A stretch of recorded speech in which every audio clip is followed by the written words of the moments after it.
Assalamualaikum. I am Taiba and you are watching your own channel Audiovisual Books. Democracy in retreat. Democracy is clearly imperiled, and what is being witnessed across the world is evidence of that, whether it is the US, Brazil, the UK, India, or even Pakistan, where economy first policies are supplanting commitments to the people and their well being. The way law enforcement personnel, separate headed by the police, have dealt with mostly peaceful protests across the US who are outraged by the murder of George Floyd, an African American, by a Minneapolis cop, must raise serious questions about democracy in that country. Some of the images seen across the globe in real times, and thanks to social media, tell stories of the law enforcement officers' brutal conduct, reminiscent of the overreach witnessed in the authoritarian states that the U.S., when expedient, has expressed grave outrage over. And for every voice we hear expressing anger at this gross brutality, there is one or more justifying the action and calling protesters left wing, extremist saboteurs, etc., as if deeply embedded racism and all its ugly manifestations should be an acceptable fact of life, as if anyone raising a voice against such abhorrent practices is an agent of anarchy and hell-bent on undermining the economy.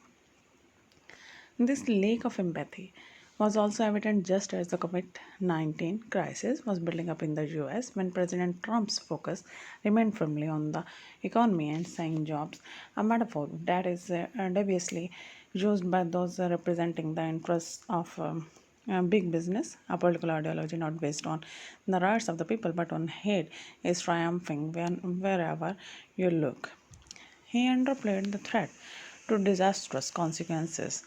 The UK was no different. When the coronavirus was ravaging Italy and Spain, the Prime Minister was trivializing the looming health emergency by saying he had gone around shaking hands in a hospital room filled with COVID 19 patients. His principal advisor, known for being economical with the truth in the various campaigns he has run, such as the one of the Brexit vote, or for Boris Johnson's last election, was quoted by the Sunday Times as outlining the government's strategy.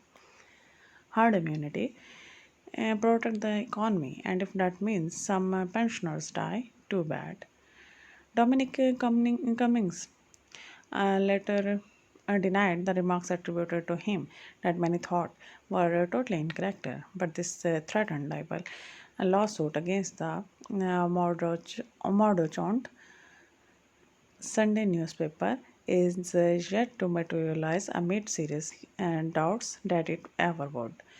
The horrendous scenario painted by Imperial College modelers, which talked of an extraordinary high health toll if the UK did not opt for a lockdown, finally spooked the government into acting, even though it acted late and still had some very confused messaging betraying where its heart lay. During the lockdown, that's a many thousand Britons fined by the police for violating the government orders regarding not leaving their homes. It later transpired that Cummings drove 400 kilometers to visit his mother. When the story broke, he justified this by saying he and his wife both had symptoms of COVID 19 and he was concerned about the possible impacts on their autistic son's care needs. Then came the revelation that he had driven a second time to a recreation spot around 50 kilometers from his parents' home. He said he had done that to test this his side whether he could see well enough for the return drive to London in order to ensure his family's safety. Such a violation when the country's 66 million citizens were observing a lockdown for the greater good would have not gone unpunished even a year ago.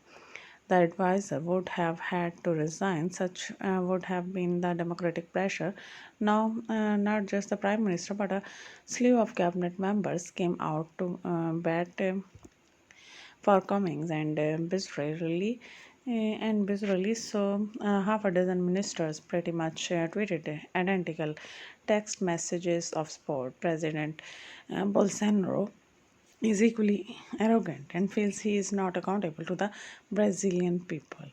This his year and a half in office presents a sharp contrast to the pro people tenors 2003 to 2011 of Inácio Lula da Silva, who transformed the lives of the people in no certain terms, but was jailed on spurious grounds as the country's dreaded establishment struck back. Even Da Silva's successor, Dilma Rousseff, who served over 3 years in prison during the military dictatorship in the early 1970s, had a decent record after she was elected to office in 2011 and continued. Still, she faced a dubious impeachment in 2015 and 2016 and was ousted. By contrast, Bolsonaro, who is a former military officer with some outlandish right wing ideas, has displayed a total lack of empathy for the shirtless during this year and a half in office so far and refused to heed counsel on how to tackle the COVID 19 emergency as he stays committed to keep the economy open. His country's statistics tell the devastation being visited on the poor, particularly the indigenous communities, by the pandemic. Even that he has not forced him to budge from his initial position. In our part of the world, we have seen how the BJP is well on its way to establishing a dictatorship, treating dissidents with brutal contempt.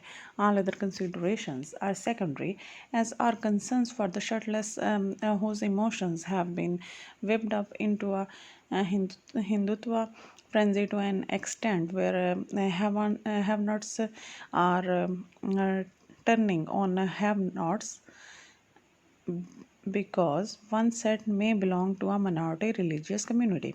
A political ideology not based on the rights of the people but on hate is triumphing wherever you look. Modi's lockdown without warning, which left millions of the poorest stranded hundreds, even thousands of miles away from their villages, was typical of this lack of democratic accountability. Modi apologists say he is elected. You will recall someone called Adolf Hitler was elected too. With its opposition hounded or imprisoned, the media crushed and individual freedoms being curtailed every day. Pakistan is headed in a similar direction. That social media and some newspaper are debating whether public health and not the economy needs to be assigned top priority is tragic and points to a crying need for all to stand up and be counted before it is too late. Thank you for listening. Please subscribe my channel so that you may be updated by my latest videos. Thank you.